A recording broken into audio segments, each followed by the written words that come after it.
Halo, Assalamualaikum. Kami dari kelompok 8 mata kuliah Supply Chain Management. Dengan anggota yang pertama ada Cantika Cahaya Naruja dengan NIM V1220017.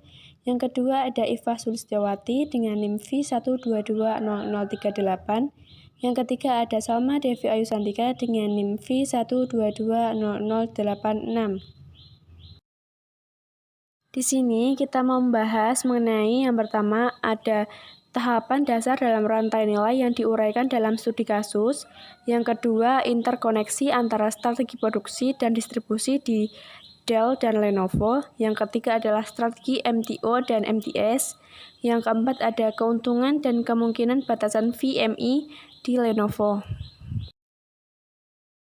Kita langsung saja ke pembahasan yang pertama, mengenai tahapan dasar dalam rantai nilai yang diuraikan dalam studi kasus. Rantai nilai adalah serangkaian kegiatan organisasi untuk menciptakan nilai bagi pelanggan. Porter menciptakan model menganalisis rantai nilai perusahaan untuk memeriksa semua aktivitas dan melihat bagaimana mereka terhubung.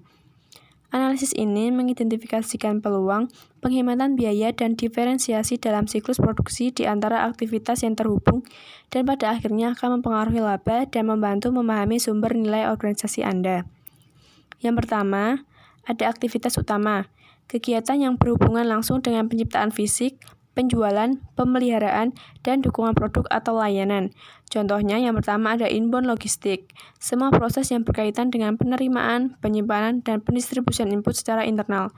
Faktor utama untuk menciptakan nilai di proses ini adalah menciptakan hubungan baik dengan pemasok. Yang kedua ada operation, yaitu kegiatan yang mengubah input menjadi output yang dijual. Yang ketiga ada outbound logistik, yaitu kegiatan memberikan produk atau layanan Anda kepada pelanggan. Kegiatan ini meliputi pengumpulan, penyimpanan, dan sistem distribusi. Yang keempat ada marketing and sales, yaitu proses penarikan pelanggan agar tertarik membeli produk Anda dibandingkan pesaing.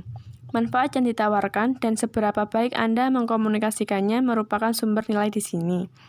Yang terakhir ada service, yaitu kegiatan yang berkaitan dengan mempertahankan nilai produk atau layanan. Yang kedua ada aktivitas pendukung. Aktivitas ini mendukung kegiatan utama yang dijelaskan sebelumnya. Aktivitas pendukung ini memiliki peran dalam setiap aktivitas utama. Yang pertama ada procurement, yaitu proses mendapatkan sumber daya untuk beroperasi. Contohnya menemukan vendor dan menegosiasikan harga terbaik. Yang kedua ada human resource management, yaitu seberapa baik perusahaan merekrut, melatih, memotivasi, memberi penghargaan, dan mempertahankan karyawannya. Yang ketiga ada teknologi development, yaitu kegiatan mengelola, memproses informasi, dan melindungi basis pengetahuan perusahaan. Meminimalkan biaya teknologi informasi, mengikuti perkembangan teknologi, dan mempertahankan keunggulan teknis adalah sumber penciptaan nilai. Yang terakhir ada infrastruktur, yaitu sistem pendukung kegiatan operasional perusahaan. Contohnya seperti kegiatan akuntansi, hukum, administrasi, dan manajemen umum. Rantai nilai dan strategi marketing. Pengertian rantai nilai dan strategi marketing terdiri dari aktivitas nilai dan margin. Aktivitas nilai merupakan aktivitas nyata secara fisik dan teknologi yang dilakukan perusahaan, yaitu dengan membangun blok di mana perusahaan menciptakan sebuah produk yang berharga bagi pemberinya. Margin merupakan selisih antara nilai total dan nilai kolektif yang dilakukan dari aktivitas nilai. Margin dapat diukur dalam berbagai cara. Saluran pemasok dan rantai nilai juga mencakup margin yang penting untuk dipisahkan dalam memahami sumber posisi biaya perusahaan. Karena saluran pemasok dan margin merupakan bagian dari total biaya yang ditanggung pembeli. Rantai nilai adalah pola yang dilakukan perusahaan untuk memahami posisi biayanya dan untuk mengidentifikasi cara-cara yang dapat digunakan untuk memfasilitasi implementasi dari strategi tingkat bisnisnya. Rantai nilai menunjukkan bagaimana sebuah produk bergerak dari tahap bahan baku ke pelanggan akhir. Rantai nilai menggambarkan berbagai kegiatan yang diperlukan untuk membawa produk atau jasa dari konsepsi melalui berbagai tahapan produksi, melibatkan kombinasi, transformasi fisik, dan masukan dari berbagai produsen jasa, pengiriman pada konsumen akhir, dan pembuangan akhir setelah digunakan. Model rantai nilai merupakan alat analisis yang berguna untuk mendefinisikan kompetensi inti perusahaan di mana perusahaan dapat mengejar keunggulan kompetitif sebagai berikut. Keunggulan biaya dengan lebih baik memahami biaya dan menekankan keluar dari aktivitas penambahan nilai. Diferensiasi dengan berfokus pada aktivitas-aktivitas yang berhubungan dengan kompetisi inti dan kemampuan untuk melakukan lebih baik daripada pesaing. Aktivitas nilai dapat dicabangkan menjadi dua tipe yang luas, aktivitas primer dan aktivitas pendukung. Yang pertama, aktivitas primer meliputi penciptaan fisik produk dan penjualan dan pemindahan kepada pembeli serta bantuan pasca penjualan. Yang kedua ada aktivitas pendukung. Mendukung aktivitas primer dan satu sama lain dengan memberikan input pembelian, teknologi, sumber daya manusia, dan fungsi berbagai perusahaan secara luas. Analisis rantai nilai memperlihatkan organisasi sebagai sebuah proses yang berkelanjutan dalam berbagai kegiatan penciptaan nilai. Analisis dilakukan dengan cara mempelajari potensi penciptaan nilai. Porter membagi aktivitas-aktivitas ke dalam dua kategori. Pembahasan kedua mengenai interkoneksi antara strategi produksi dan distribusi di Dell dan Lenovo. Perusahaan Dell menggunakan strategi produksi yaitu mendesain ulang value chain arsitektur atau dapat diartikan bagaimana membuat teknologi informasi menjadi sederhana untuk semua konsumen. Value chain arsitektur adalah suatu cara untuk menciptakan value atau nilai produk dimulai dari tahap bahan baku atau pemasok sampai keluarnya produk jadi yang dikirimkan langsung kepada para pelanggan. Value chain arsitektur merupakan tindakan yang bagus untuk dilakukan, karena hal ini dapat menekan biaya dan dapat meningkatkan value produk dari sudut pandang pelanggan. Sejak tahun 1996, perusahaan Dell telah memanfaatkan internet untuk kegiatan jual beli produknya. Pada akhir tahun 1999, penjualan produk Dell melalui online telah lebih dari 40%. Di dunia maya, konsumenlah yang memiliki kendali. Strateginya adalah komputer Dell dirakit satu persatu sesuai pesanan, karena bisa dipesan secara custom alias spesifikasi dibuat sesuai dengan keinginan pelanggan. Sistem penjualan secara online ini banyak memberikan keuntungan bagi para pelanggan. Servis dan bantuan teknis yang dibutuhkan para pelanggan dapat diberikan dengan cepat dan real-time. Proses pemesanan mulai dari pengisian formulir pemesanan, review produk yang disertai proses edukasi, sampai pada proses pembayaran, semuanya diberikan dengan baik oleh Dell. Saluran distribusi secara online inilah yang menjadi salah satu keunggulan Dell dalam mencetak penjualan produk-produknya. Ketika Dell mengembangkan model penjualan langsung dengan melakukan outsourcing untuk memproduksi semua komponen sistem ini telah mengubah value chain arsitektur, tetapi mengerjakan perakitan sendiri. Dell berhasil memotong jalur semua pengecer, pedagang, dan retail dengan mengirim langsung produknya dari pabrik ke pelanggan akhir. Selain itu, Dell menerima pesanan custom untuk hardware maupun softwarenya melalui telepon dan internet. Dengan demikian, Dell berhasil merancang supply chain yang terintegrasi dengan menghubungkan semua pemasoknya ke pabrik perakitannya serta sistem pemesanannya. Perbandingan strategi antara MTO dan MTS. Strategi yang pertama yaitu strategi MTO atau Make to Order. Pada strategi ini, perusahaan hanya akan melaksanakan proses produksi apabila menerima konfirmasi pesanan dari konsumen untuk produk tertentu. Konsumen biasanya bersedia untuk menunggu produsen untuk menyelesaikan produksinya. Berbeda dengan design to order dan make to order, ini tidak dimulai dari proses perancangan atau desain, karena produk yang diminta oleh konsumen pada dasarnya sudah pernah diproduksi sebelumnya atau perancangannya sudah siap sebelumnya. Untuk yang strategi yang kedua ada MTS atau Make to Stock, adalah strategi di mana produsen telah melakukan proses produksi dan produk-produk mereka telah berbentuk barang jadi sebelum menerima pesanan dari konsumen. Barang-barang jadi tersebut siap dikirim ke konsumen, begitu pesanan dari pelanggan diterima oleh perusahaan manufakturing yang bersangkutan.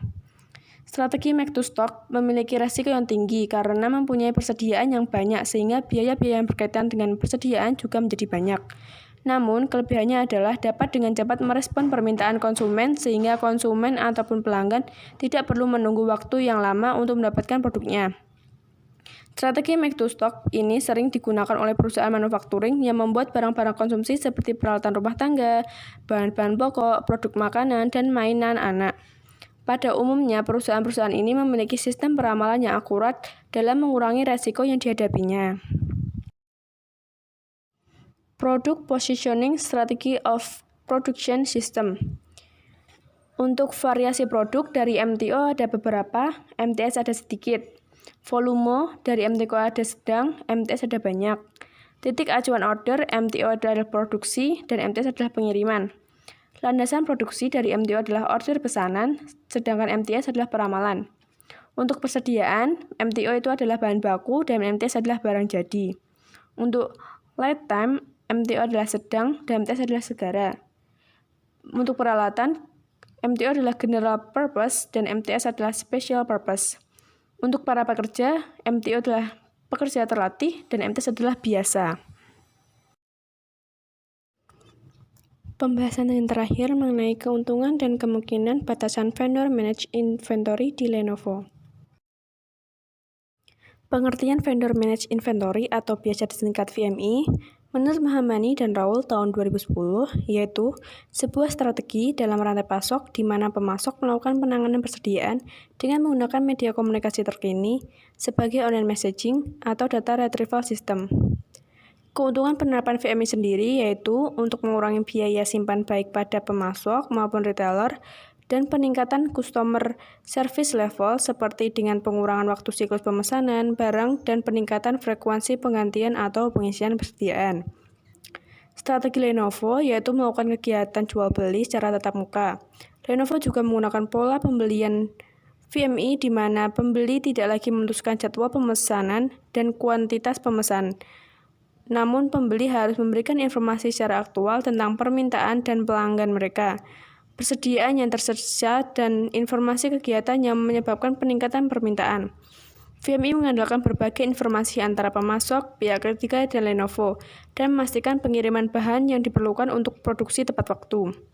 Jadi, VMI ini menguntungkan Lenovo karena strategi Lenovo membangun official store dan tempat servisnya agar di tempat retailer tidak terjadi penumpukan.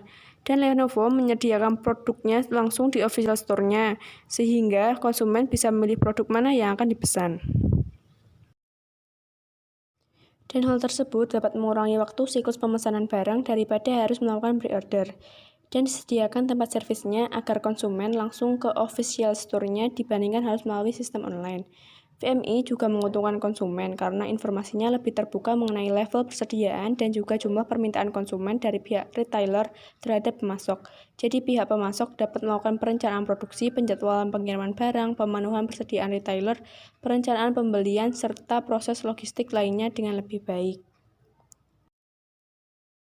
Kemungkinan batasan vendor managed inventory ada 3.